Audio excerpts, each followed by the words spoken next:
The morning light in the sprawling estate usually found Elian draped in something that looked like it belonged on a Paris runway, perhaps a pair of high-waisted, flared trousers in heavy cream wool, paired with a sheer, boned lace corset and a velvet choker.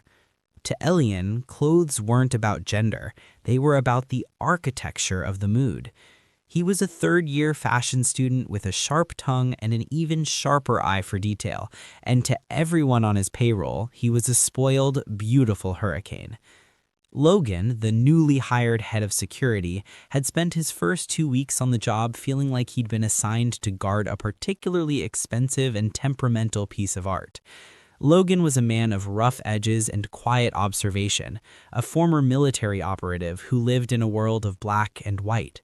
He watched Elian get into shouting matches with boutique owners over the offensive shade of a silk thread and demand the car be pulled over so he could berate a stranger for littering. To Logan, Elian was troublesome. He was loud, he was unreasonable, and his fashion choices felt like an unnecessary provocation to a world that preferred things simple. Logan kept his mouth shut, as his paycheck required, but his eyes often spoke of a deep-seated exhaustion. He figured Elian was just another rich boy trying to fill the void with expensive fabric and tantrums. However, Elian had one unbreakable rule. Every Saturday at 10 in the morning, he would emerge from his suite, usually wearing something surprisingly soft, perhaps an oversized knit sweater with a wide neckline that slipped off one shoulder, paired with delicate silk leggings and heavy combat boots. He would take his vintage keys and announce to the room, "No one follows me today. I am driving myself. If I see a security tail, I will fire everyone in this room and spend the rest of the day crying to my father. You know he hates it when I'm dehydrated from weeping." For 3 weeks, Logan stayed back. He had no desire to trigger a family crisis. But on the fourth Saturday, a strange feeling in his gut, call it instinct or an annoying spark of curiosity, made him grab the keys to a nondescript company car. He trailed Elian's pink convertible across the city, far away from the high-end districts, eventually stopping in a neighborhood that had seen better decades. Elian pulled up to a large, ivy-covered house known as the Hearth.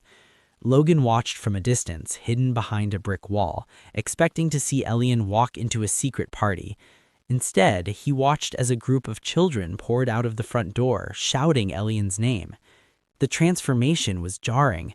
The bratty young master vanished. Elian sat on the grass, laughing as he pulled fabric scraps and sketchbooks from his trunk. He spent hours teaching the older children how to sew, his hands moving with a gentleness Logan hadn't known he possessed.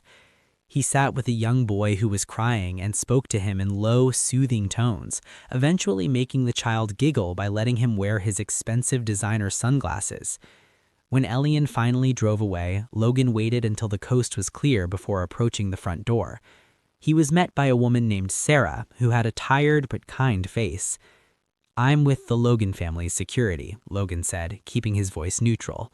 "I was doing a routine check. Master Elian comes here often?" Sarah smiled warmly. "He's been coming every Saturday for 15 years. He's the owner, actually. He had his father buy the building when he was 18 because the previous owners were going to sell it to developers. We would have been on the street without him." Logan frowned. "Why this specific place?" Sarah sighed, leaning against the doorframe. "When Elian was 8, he was kidnapped. It was a horrible thing. He managed to escape while his captors were arguing, and he ran through these streets until he found us. I hid him in my office, behind the curtains, while the men came looking for him. I told them I'd called the police. He stayed here for 2 days until his family could be reached. He told me then that this was the only place where he felt like a person, not just a target for his father's enemies. He's been our guardian ever since." Logan felt a heavy, cold knot of guilt settle in his stomach. He thought back to the trouble Elian had caused since he arrived. He realized the shouting match with the boutique owner was over a batch of poor-quality wool Elian had ordered for the children's winter coats. The scene with the stranger littering was near the orphanage's playground. Elian wasn't a brat. He was a man who had spent his life being hunted, using his fashion and his attitude to protect the few things he truly loved. The next Saturday morning, Logan was standing by the car before Elian could even reach for his keys. "I said no followers, Logan," Elian snapped, though his voice lacked his usual bite. He was wearing a lavender silk blouse with a structured leather harness over it. "I'm not following you as a guard today, Elian," Logan said, his voice surprisingly soft. "I'm coming as a volunteer. I heard the playground at the hearth has a loose fence and a swing set that's more rust than metal. I brought my toolkit." Elian's eyes widened, his long lashes fluttering in surprise. A slow, shy blush crept up his neck, clashing beautifully with the lavender silk. He didn't argue, he just got into the car and waited for Logan to join him. Over the next month, their Saturdays became a sanctuary. Logan fixed the roof and the plumbing, while Elian taught the kids that they could be whoever they wanted to be, regardless of what the world told them. Logan began to see the architecture Elian spoke of, the way he used clothes to give the children confidence. The tension between them shifted from a cold friction to a magnetic pull. Logan found himself watching Elian's hands as he sewed, and Elian found himself watching the way the muscles in Logan's back moved as he worked on the fence. It came to a head on a rainy evening at the estate. They were standing in the hallway after a long day, both tired and damp from the walk from the car. "Why do you look at me like that now?" Elian asked, his voice barely a whisper. He was leaning against the mahogany wall, looking ethereal in the dim light. "Like what?" Logan asked, stepping closer. "Like you actually see me," Elian breathed, "not just the spoiled boy in the lace." "I see a beautiful soul who is far too good for this world," Logan said. He reached out, his thumb tracing the delicate line of Elian's jaw. He leaned in, and the kiss was an explosion, a raw, desperate meeting of lips that tasted like rain and long-buried desire. Elian's hands tangled in Logan's tactical jacket, pulling him closer as a soft, broken moan escaped her throat. But the morning brought a different storm. Elian woke up with his heart singing, only to hear from a maid that Logan was in her father's home office. He hurried down the hall, his silk and lace robe fluttering, and pressed his ear to the door. "And that is why I must resign, Mr. Logan. My resignation is effective immediately." Elian didn't wait. He burst into the room, his eyes red and brimming with tears. "Why? Why are you leaving me?" Logan turned, looking devastated. Elian's father, Arthur, stood up in shock. "Elian, what is the meaning of this?" "You kissed me," Elian sobbed, pointing a trembling finger at Logan. "You told me I was brave. Is it because I'm a freak? Are you disgusted with me because I don't dress like a normal man? You're leaving because you can't stand the thought of being seen with someone who isn't fully one thing or the other." Arthur King's face went purple. "Kissed? Someone kissed my baby pumpkin? Logan, did you lay a hand on my son?" Logan stepped toward Elian, his face tight with pain. "Elian, no, it's the opposite. I'm resigning because I can't be your bodyguard and love you at the same time. It's a conflict of interest. I want a real relationship with you. I want to be your partner, not your employee. I was resigning so I could ask you out properly, as an equal." Elian's sob cut short by a hiccup. "Oh." Arthur King cleared his throat, his protective anger fading into a confused grumble. "Well, that is remarkably honorable, but I'm not losing my best man. I'm setting up a new security organization for our global holdings. Logan, I want you as the vice head. You'll be an executive. You won't be on Elian's personal payroll anymore. Now, for heaven's sakes, stop making my son cry and go get some tissue." A week later, with the father's blessing and a month of holiday time, the two flew to a resort in the Maldives. The air was warm and the water was a deep, inviting blue. On their third night, they were in their private villa. The sheer curtains danced in the sea breeze. Elian stood on the deck, wearing a sheer, floor-length silk emerald wrap over a pair of delicate lace shorts. He looked breathtaking. Logan walked up behind him, his large hands resting on Elian's waist. "You're doing it again," he murmured against Elian's ear. "Doing what?" Elian asked, leaning back. "Looking like a dream I'm afraid to wake up from," Logan whispered. He led Elian inside to the large canopied bed. Logan sat on the edge, and Elian climbed onto his lap, straddling him. Elian's hands were shaky as he undid Logan's shirt, exposing the solid muscle beneath. "You're so beautiful, Elian," he groaned, his hands sliding under the silk of Elian's wrap, feeling the soft skin of his thighs. "I don't care about the lines you blur. I just want you. All of you." "Then take me," Elian whispered, his voice a sultry challenge. The intimacy was a slow, burning fire. Logan was a force of nature, his movements deep and possessive, while Elian was a symphony of soft sighs and arching grace. Logan worshipped Elian's body, treating the blend of masculine strength and feminine softness like a sacred masterpiece. Elian clutched at Logan's shoulders, his nails leaving faint marks on his skin, his voice crying out Logan's name into the quiet night as they finally became one. It wasn't just a physical act, it was the final collapse of every wall they'd ever built. As they lay together afterward, the green silk a pool on the floor, Logan pulled Elian against his chest. "Happy, baby pumpkin?" Logan teased gently. Elian swatted him playfully. "Don't you dare." "But yes, I've never been happier." The morning sun in the Maldives didn't just rise, it performed, casting a golden pink glow over the turquoise water that lapped right beneath the stilts of their private villa. Inside, the air was cool, smelling of expensive sea salt candles and the lingering warmth of the night before. Elian stirred against the silk sheets, his body feeling a delicious, heavy sort of ache. He reached out an arm, expecting to find a wall of solid, tanned muscle to curl into, but his hand met only cold fabric. His eyes snapped open. The spot beside him was empty, the pillows fluffed as if they hadn't been occupied by a 6-foot-plus alpha only hours ago. Elian sat up, his heart doing a panicked little stutter. His mind, usually so sharp and sassy, immediately spiraled into the worst-case scenario. Did he leave? Was it just a holiday fling for him? Did he get what he wanted and realize I'm too high maintenance for the long haul? Just as the first hot tear threatened to spill, the glass sliding door creaked open. Logan stepped in, wearing nothing but a pair of linen drawstring trousers, his hair damp from the sea spray. In his hands, he carried a massive silver tray laden with tropical fruits, smoked salmon, fluffy pastries, and 2 glasses of chilled mimosa. He stopped dead when he saw Elian sitting up, his bottom lip trembling and his eyes wide and glassy. Logan set the tray down on the mahogany chest at the foot of the bed and was at Elian's side in a heartbeat. "Hey, hey," Logan murmured, his voice a low, grounding rumble as he sat on the edge of the mattress. "What's wrong, baby? Did you have a nightmare?" Elian didn't answer with words. He simply lunged forward, his silk robe fluttering as he buried his face in Logan's neck, clutching at his shoulders as if Logan might evaporate.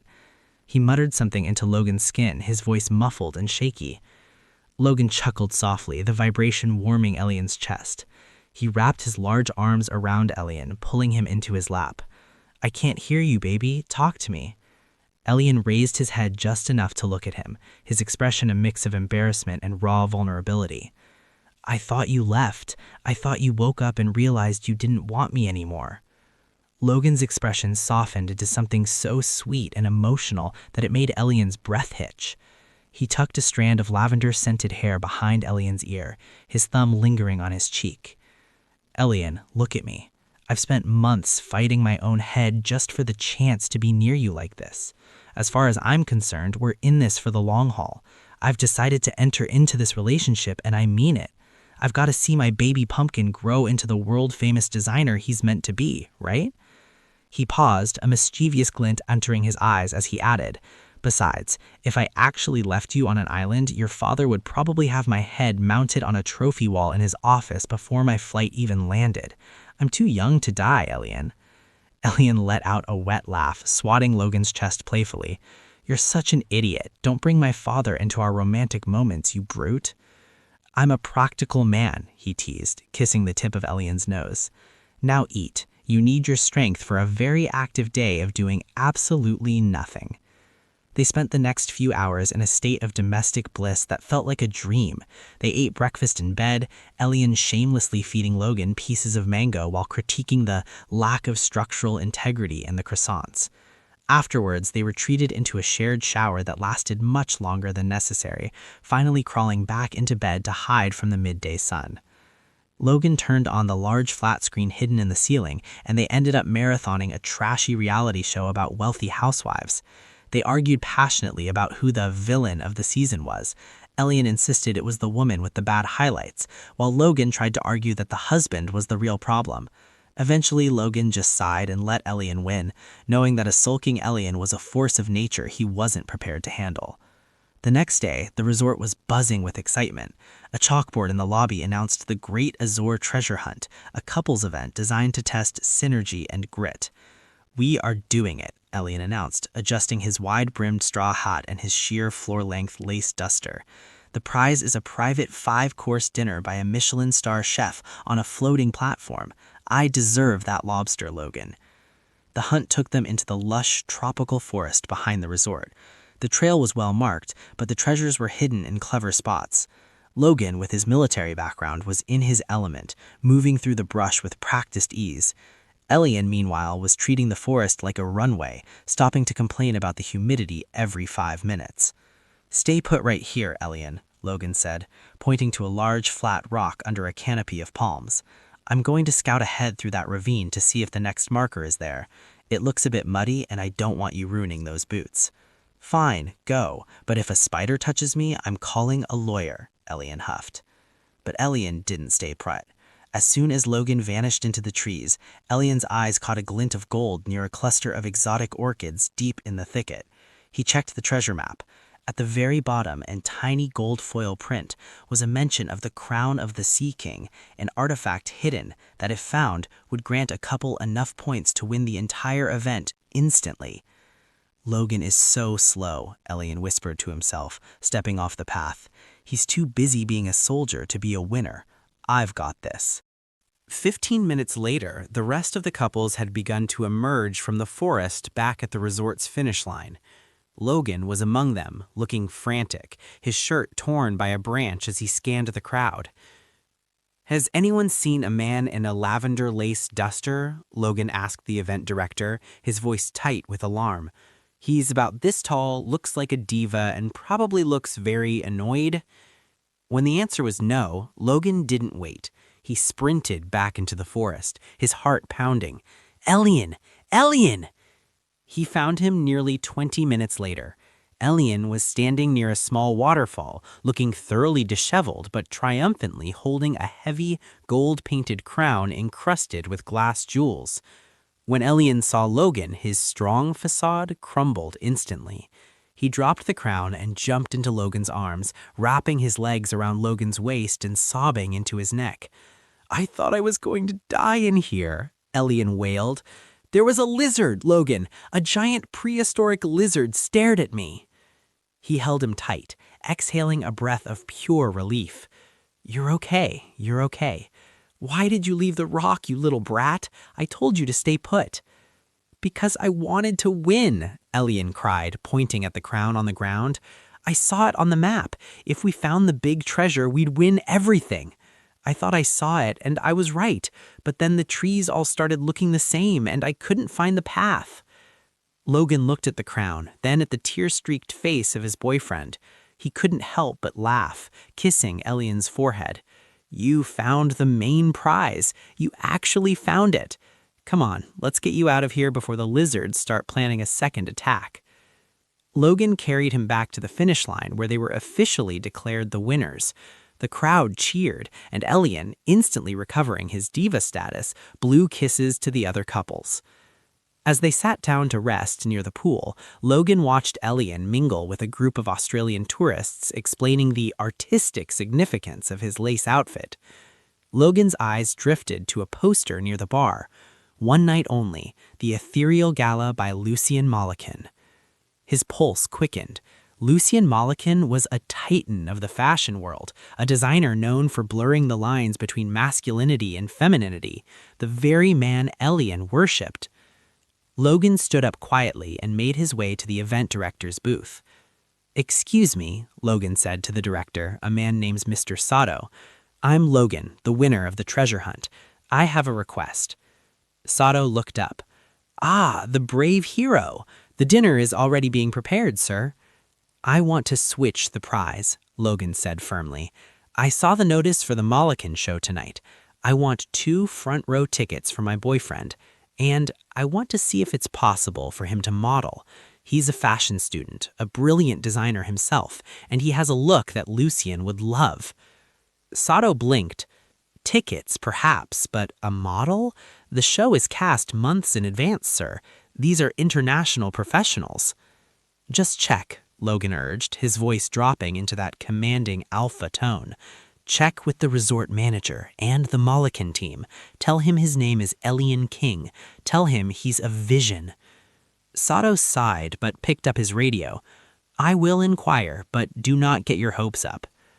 Logan returned to the villa to find Elian fast asleep on the daybed, exhausted from his forest adventure. Logan showered quietly, then sat at the small desk. He saw Elian's leather portfolio bag. He knew Elian always carried a folder of his best sketches and high-res photos of himself modeling his own creations. Logan tucked the folder under his arm and headed back out. When he reached the resort's ballroom, it had been transformed into a hive of activity. Models were being fitted, lights were being tested, and the air was thick with hairspray and tension. Logan spotted Mr. Sato talking to a frantic-looking man in a sharp black suit. "This is Marco, the assistant to Mr. Molokan," Sato introduced them. "We have the tickets for you, sir, but as for the modeling, it is impossible. We are 5 hours from the show. The lighting cues are set. We do not have time for amateurs." Logan didn't look offended. He nodded, reaching into his folder as if to take the tickets. "I understand. I just wanted him to have a chance. He's special." As Logan reached out, he accidentally let the folder slip. It hit the floor and a dozen high-gloss photos spilled across the marble. They were stunning shots of Elian in the city, wearing a backless silk top and tailored trousers, his gaze piercing the camera with an aura that was both delicate and dangerous. "Oh, sorry," Logan said, bending down to gather them. Marco reached down to help, but stopped. He picked up one of the photos, his eyes widening. "Wait, who is this?" "That's Elian," Logan said, his voice casual but proud.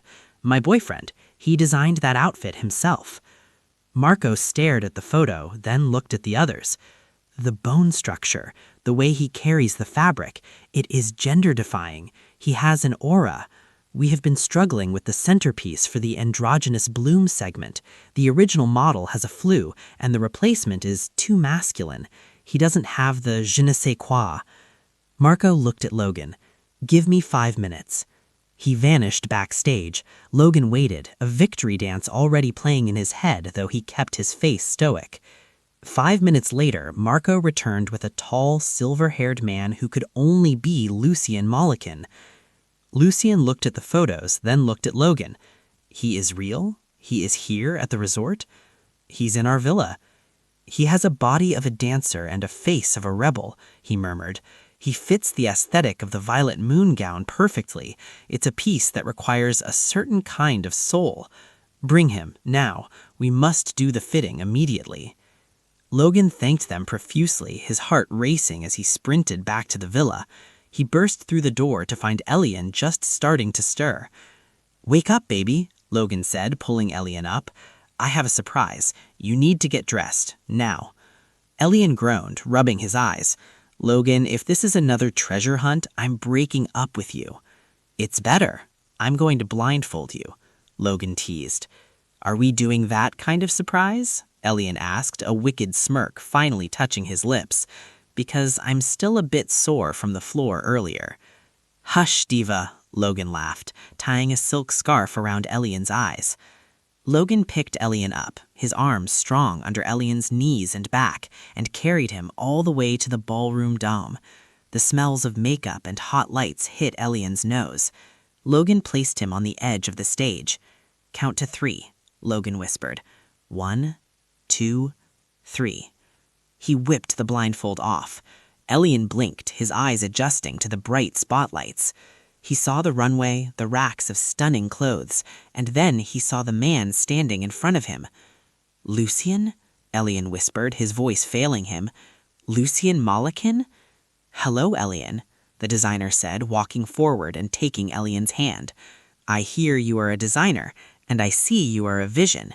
My assistant tells me you are our violet moon for tonight's show. Shall we get to work? Elian squealed, a sound so high it probably shattered glass in the kitchen. He looked at Logan, then back at Lucian, then back at Logan again. How? Logan, what did you do? I just dropped some papers, Logan winked. The next 5 hours were a blur of magic. Elian was whisked into the back, where he met the team. He and Lucian actually hit it off immediately, discussing the weight of the silk and the way the lace should lay. Elian even shyly suggested a slight adjustment to the waistline to emphasize the blurred silhouette, and Lucian loved it. Logan sat in a chair off to the side, a quiet smile on his face. He watched Elian in his element, commanding the room, his eyes bright with a passion Logan had only seen in their most private moments. He knew then that Elian was meant to fly. When the show finally started, the ballroom was packed with the global elite. The music was a haunting electronic cello melody. When Elian stepped onto the runway, the room went silent. He was wearing the Violet Moon, a gown that was more of a structural masterpiece. It was deep purple silk, sheer across the torso, with intricate silver embroidery that looked like vines, leading into a heavy, flowing train. It was undeniably feminine in its grace, yet Elian's soft, androgynous, and confident stride gave it a revolutionary edge. He didn't just walk, he owned the air. The audience was mesmerized. When he reached the end of the runway, he caught Logan's eye in the front row and blew a tiny, almost invisible kiss. It was the best night of Elian's life.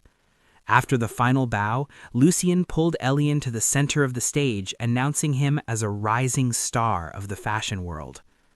Later, back at the villa, Elian collapsed onto the bed, still wearing his makeup but glowing with a happiness that eclipsed the stars. That was, Logan, I have no words. I love you so much. You are the most amazing man. I just wanted to see you shine, baby, Logan said, pulling him into his arms. They returned to the city a week later. Logan took his place as the vice head of security, his tactical mind now focused on protecting the Logan empire from an executive level. Elian returned to his fashion school, but he was no longer just a student. He was the Malachian protege, and his new designs were more bold, more beautiful, and more unshakable than ever. Every Saturday at 10, they still drove to the hearth, and every night they returned home to a love that didn't care about lines or labels, a love that was, quite simply, their own masterpiece. Thanks for watching. If you enjoyed this story, don't forget to like, comment, and subscribe for more BL stories.